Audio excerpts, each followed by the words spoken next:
Family no kuma kaunti-ini ya Kwale yugite mwendwa wao Salim Masha Mwandori wa ukuru wa miaka 27 arugamitio ni maabitha a borithi barabara-ini na kuria abitha ungi wa ruhonge rwa KWS eyumiririe na magicongoirana na abitha uria warugamitie Salim, na hau niho ndathano yambiriirie. Sasa hiyo time wakisubiri akipiga story na Kenya Police, kuna KWS alifika hapo.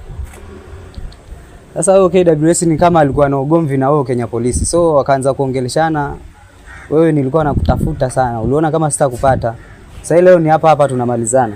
So malumbano yao hatukujua ni ya nini huko nyuma, sijui walikuwa wanatafuta na nini. So wakaanza kugombana hapo KWS akasema kwanza naweza kushuti wewe, unaona, akaambia kama una uwezo basi wewe shuti. Ndio KWS akatoa nani, akatoa bunduki akamshuti huo Kenya Police hapo.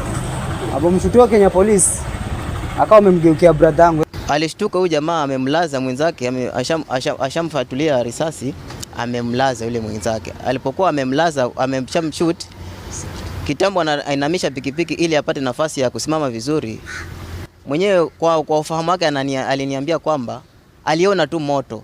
Family no ithite na mbere na kuga marenda kihoto kia mwana wao githingatwo, makiuga ndarari na mahitia o mothe. Nina uchungu sana nilionao, mpaka mengi siwezi kuongea zaidi ya hapo. Kwangu nikuomba, naomba haki itendeke kwa yule mtoto wangu, kwa sababu ameacha bibi yake mjane, bado angali mtoto. Ateteri a ihoto cia umundu ni mamenererie giko giki na njira nene, makiuga gicunje kia maabitha a borithi ni gitwikite gia kuraga raia hatari na mahitia. 3 people are dead according to the family. Huyo victim anasema ilikuwa ni issue ya shilingi 100. This shows the indiscipline in the security agencies in this country.